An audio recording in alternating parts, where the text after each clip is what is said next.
So మొత్తానికి స్పందన ఒక విధంగా చెప్పాలంటే నిన్న ఆపరేషన్ సింధూర్ అన్నది ఉగ్రవాద స్థావరాలకు, సింధూర్ 2.0 దీనికి ఆపరేషన్ సుదర్శన్ చక్ర అని పేరు పెడతారా? అఫీషియల్ గా అయితే రావాల్సి ఉంది. పాకిస్తాన్ ను విడదీస్తేనే భారత్ నుంచి భారత్ కి శాశ్వతంగా ప్రశాంతత లభిస్తుంది అనుకోవచ్చు. అంటే 2-3 ముక్కలు చేయాలన్న డిమాండ్ ఉంది. చూద్దాం ఎక్కడి వరకు వెళ్తుందో అన్నది. ఇప్పుడు ఎందుకంటే ఒక్క రోజుకే వాళ్ళు చేతులు ఎత్తేసిన పరిస్థితి. కనగంటి రమేష్ గారు ఉన్నారా ఫోన్ లైన్ లో? రమేష్ గారు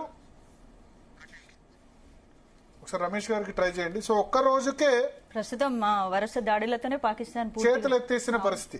ఎందుకంటే ఇప్పుడు వాళ్ళ information minister, inter services public relations అతనే 9 నగరాల్లో మా మీద దాడులు చేసిందని చెప్తున్నారు.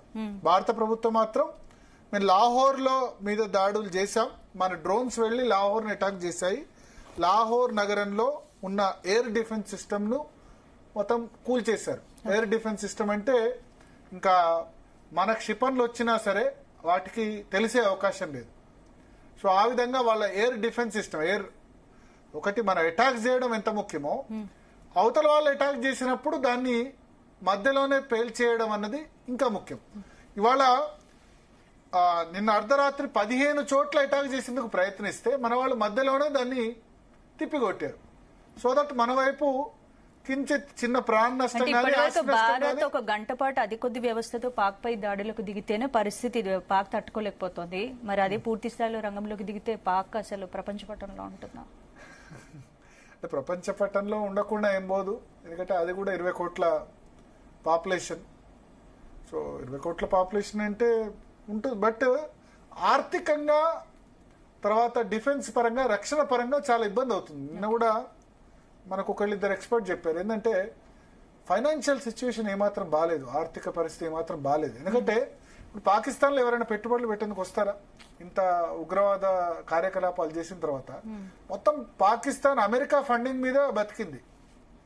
అమెరికా ఎందుకు ఫండింగ్ చేసింది? తాలిబాన్ లో లేకపోతే ఆఫ్ఘనిస్తాన్ లో మాకు హెల్ప్ చేస్తుంది, అక్కడ ఒసామా బిన్ లాడెన్ కానీ లేకపోతే తాలిబాన్ ప్రభుత్వం మీద దాడి చేసేందుకు మాకు ఉపయోగపడుతుంది అని చెప్పి అమెరికా పాకిస్తాన్ కి F-16 యుద్ధ విమానాలు ఇస్తే దాన్ని మనకు వ్యతిరేకంగా వాళ్ళు వాడే ప్రయత్నం చేశారు. ఇప్పుడు ఆ ఫండింగ్ ఆగిపోయింది. ఇంకా అమెరికా కూడా ఇరాన్ నుంచి, ఆఫ్ఘనిస్తాన్ నుంచి బయటకు వచ్చేసింది. ఎందుకు మాకు వెంట ఆల్రెడీ అయిపోయింది కదా, ఒసామా బిన్ లాడెన్ చనిపోయాడు కదా అని చెప్పి బయటకు వచ్చేసింది. ఇప్పుడు అక్కడి ప్రజలు కూడా పాకిస్తాన్ ప్రభుత్వంపై తిరుగుబాటుకు సిద్ధమవుతున్నారనే వార్తలు వస్తున్నాయి. అంటే అన్ని చోట్ల కాదు, బెలూచిస్తాన్ లో తిరుగుబాటు ఉంది. ఖైబర్ పష్తూన్ ప్రావిన్స్, ఇప్పుడు పంజాబ్ ప్రావిన్స్ గానీ మిగతా ప్రావిన్స్ లో ఇబ్బంది లేదు. బట్ బెలూచిస్తాన్ ప్రావిన్స్ లో డెఫినెట్ గా ఇబ్బంది ఉంది. వాళ్ళు వేరే దేశం కావాలని కోరుతున్నారు, Baloch liberation army. Khyber Pashtun province Afghanistan దగ్గరలో ఉన్న వాళ్ళు కూడా మాకు సెపరేట్ గా కావాలని చెప్తున్న పరిస్థితి మనకు కనిపిస్తుంది. సో ఓవరాల్ గా మొత్తం యూనిఫామ్ గా అక్కడ ప్రజలు వ్యతిరేకంగా ఉన్నారు అని చెప్పలేం. But most of the provinces ఉన్నారు. ఇప్పుడు ఈ దాడులు జరిగిన తర్వాత ఒక టీవీ యాంకర్ లైవ్ లో ఏడ్చింది, మా మీద అటాక్ అయిందని. పాకిస్తాన్ ఎంపీ పార్లమెంట్ లో ఏడ్చిన పరిస్థితి. సో అర్థమవుతుంది మెల్లమెల్లగా వాళ్ళు ఏదో అనుకున్నారే భారత్ ను కొట్టేస్తాం, అది చేస్తాం, ఇది చేస్తాం అని అనుకున్నారు. కానీ వాళ్ళకి విమానాల్లో ఫ్యూయల్ పోయించడానికి కూడా డబ్బులు లేని పరిస్థితి. ఎయిర్ ఫోర్స్ వాళ్ళకి చాలా కాలంగా జీతాలు కూడా కరెక్ట్ గా ఇవ్వలేని పరిస్థితి ఉంది. సో డిఫెన్స్ సిస్టమ్ 90s 99 ఆ ప్రాంతంలో అమెరికా సపోర్ట్ తో, మిగతా వాటి సపోర్ట్ తో కొంత అప్పుడు ఉన్నా సరే రాను ఫైనాన్షియల్ గా వాళ్ళు అప్గ్రేడ్ కాలేదు. మనం జీడిపి 2014లో మనం జీడిపిలో 10వ స్థానంలో ఉంటే ఇవాళ 4వ స్థానంకి వచ్చాం. మనం అతిపెద్ద ఆర్థిక వ్యవస్థలో వచ్చాం. అందుకని సపోర్ట్ కూడా లేదు. లాస్ట్ టైం చైనా సపోర్ట్ చేసేది, టర్కీ సపోర్ట్ చేసేది, ఆర్గనైజేషన్ ఆఫ్ ఇస్లామిక్ కంట్రీస్ ఓఐసీలో 56 దేశాలు, మెజార్టీ దేశాలు సపోర్ట్ చేసేవి. ఇవాళ ఒక టర్కీ తప్ప వేరే ఏ దేశం కూడా పాకిస్తాన్ కు సపోర్ట్ చేసే పరిస్థితి లేదు. చైనా కూడా వాళ్ళ స్టేట్మెంట్ లో టెర్రరిస్ట్ అటాక్ అని మెన్షన్ చేశారు. టెర్రరిస్ట్ అటాక్ ను ఖండిస్తున్నాం. ఎట్ ది సేమ్ టైం భారతదేశం ఏదైతే పాకిస్తాన్ మీద దాడి చేసిందో అది రిగ్రెటబుల్, అంటే అది రిగ్రెట్, చింతించాల్సిన చర్య అని మాత్రమే చెప్తూ టెర్రరిజానికి ప్లేస్ లేదు. మన నైబర్స్, భారత్ అయినా పాకిస్తాన్ అయినా చైనా అయినా నైబర్స్, సరిహద్దులు, ఈ నైబర్స్ ను ఏదో ఇప్పుడు అద్దె ఇళ్లలో ఉన్నట్టు మార్చలేం అవును. కదా. పక్కకు పాకిస్తాన్ ఉంటుంది, చైనా ఉంటుంది, నైబర్స్ మార్చుకోలేం కాబట్టి మనం సమయం పాటించలేం. ఒక టర్కీ తప్ప ఏ దేశం కూడా అవుట్ రైట్ గా పాకిస్తాన్ సపోర్ట్ చేయలేదు. America, Russia, Islamic countries, Saudi Arabia, Iran, లేకపోతే మలేషియా ఇవన్నీ కూడా సపోర్ట్ చేస్తే అనుకున్నారు. ఒక టర్కీలోనే అక్కడ మరీ ఫండమెంటలిస్ట్ ఇస్లామిక్ ఫండమెంటలిజం ఉన్న వ్యక్తి ఎడగాన్ ఉన్నారు. ఆయన వల్ల మాత్రమే సపోర్ట్ వచ్చింది తప్ప మిగతా ఎక్కడ కూడా సపోర్టు రాని పరిస్థితి మనకు కనిపిస్తుంది. మొత్తానికి ఇవాళ అయితే అల్లకల్లోలం అయిపోయింది పాకిస్తాన్. ఫైనల్ గా పాకిస్తాన్ కి ఇప్పుడు ముందున్న ఆప్షన్ ఏంటనుకోవచ్చు? ఏముంది ముందున్న ఆప్షన్ అంటే మొదలు మేకపోతే గాంభీర్యం వాళ్ళు చూపిస్తారు, అలా అది చేస్తాం ఇది చేస్తామని అంటారు. కానీ ఏం వర్కౌట్ అయ్యేటట్టు కనిపించట్లేదు స్పందన. ఇంకా ఒక రోజుకే ఇట్లా ఉంది పరిస్థితి. 3-4 రోజులు అయితే వాళ్ళ డిఫెన్స్ ఇన్ఫ్రాస్ట్రక్చర్ మొత్తం కూడా అవుట్ అయిపోతుంది. అంటే మనం కూడా 1971 వార్ తర్వాత ఇప్పుడు కార్గిల్లో యుద్ధం చేశాం కానీ కేవలం అది ఆర్మీకి సంబంధించి అక్కడ దాని వరకు మాత్రమే, పూర్తి స్థాయి యుద్ధం కాదు.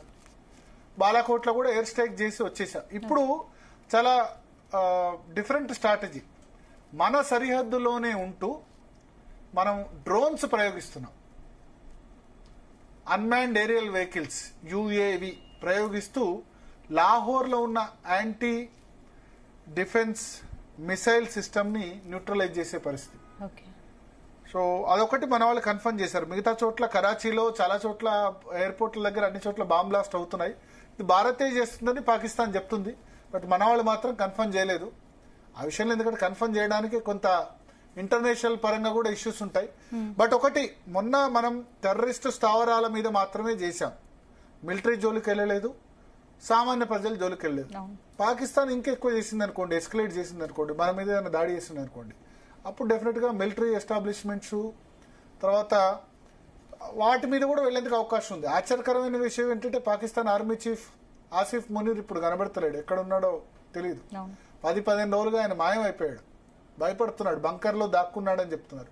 ఖ్వాజా ఆసిఫ్ రక్షణ మంత్రి బానుబాంబు వేస్తాం, అది చేస్తాం, ఇది చేస్తాం అన్నారు. అర్థమైపోయింది వాళ్ళకి ఒక్క రోజుకే. వరుస మీటింగ్స్ పెట్టుకుంటున్నారు ప్రధానమంత్రి షాబాజ్ షరీఫ్ నేతృత్వంలో, బట్ ఏమీ వాళ్ళ ఫేవర్లో ఏది కూడా వర్కౌట్ కావట్లేదు. అంటే భారత భద్రతా బలగాలకు సంబంధించిన సామర్థ్యం ఏంటి అన్నది వాళ్ళకి చాలా బాగా ఈ ఇన్సిడెంట్ ద్వారా ఇప్పుడు తెలిసొచ్చింది. తప్పు చేశాం, అనవసరంగా రెచ్చగొట్టాం, ఉగ్రవాద కార్యకలాపాలు చేసి అనుకునే పరిస్థితి.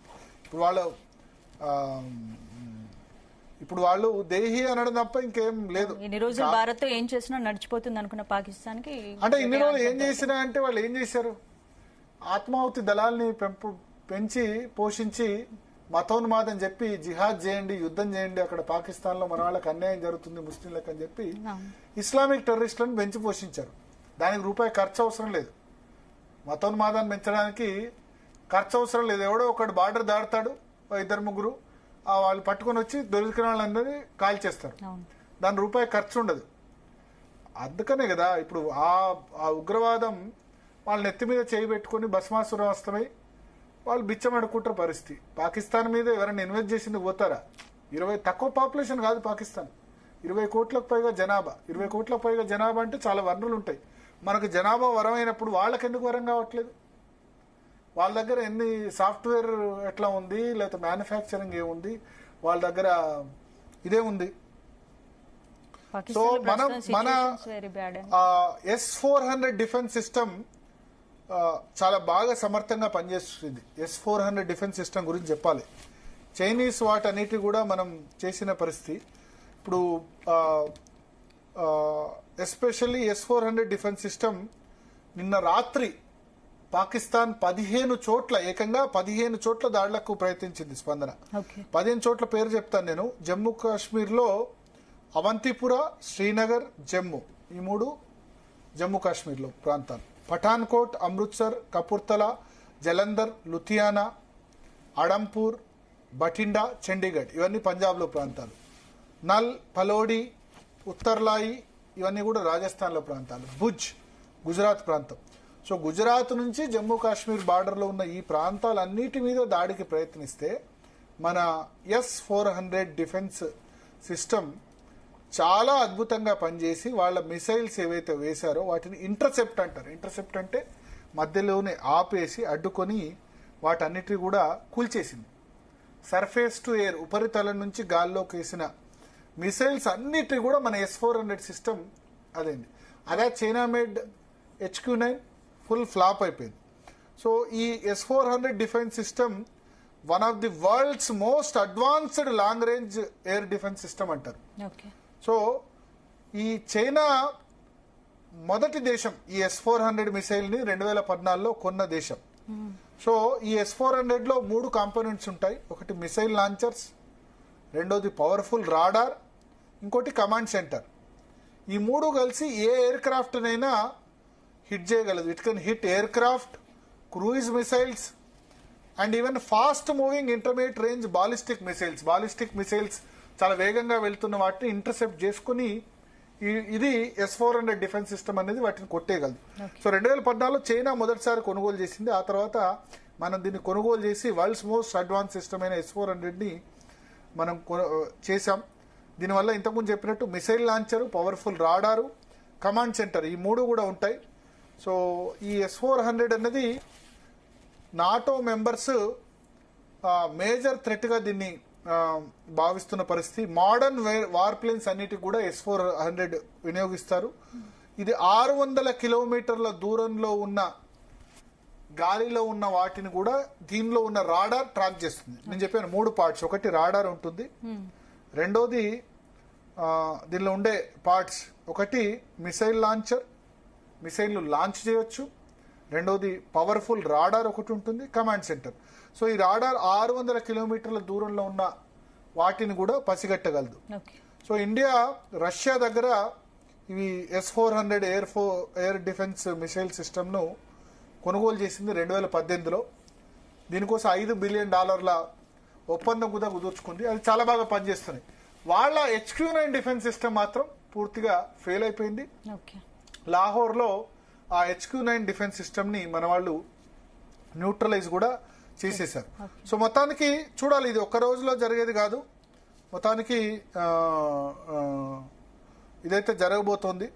సో ఒకటి ఇప్పుడు న్యూఢిల్లీలో ఒక ఇన్ఫర్మేషన్ వచ్చింది. న్యూఢిల్లీలో advisory for the declared power blackout. It is advised that during declared power blackout, no alternate backup power supply should be switched on to ensure safety and security of the capital city.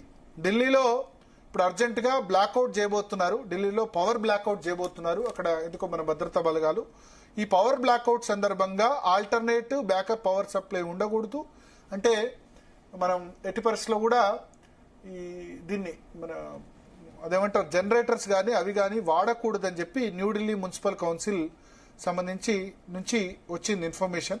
So వాళ్ళు దాడులు చేసేందుకు ప్రయత్నం చేస్తున్నారు. దాన్ని మన వాళ్ళు సమర్థవంతంగా తిప్పికొడుతున్న పరిస్థితి కనబడుతున్న పరిస్థితి ఉంది. నేపాల్ కూడా స్పందించింది. నేపాల్ టెర్రరిజానికి వ్యతిరేకంగా మేము చాలా గట్టిగా ఉంటాం, నైబరింగ్ కంట్రీస్ ఏవి కూడా టెర్రరిజానికి సపోర్ట్ చేయకూడదంటూ పాకిస్తాన్ను ఖండించిన పరిస్థితి ఉంది. సో ఇప్పుడు నేను చెప్పినట్టు S-400 డిఫెన్స్ సిస్టమ్ ఏదైతే ఉందో చాలా అద్భుతంగా పనిచేసింది. HQ-9 చైనా మాల్ తుపాల్ ఏదైతే ఉందో అది ఫెయిల్ అయిపోయింది.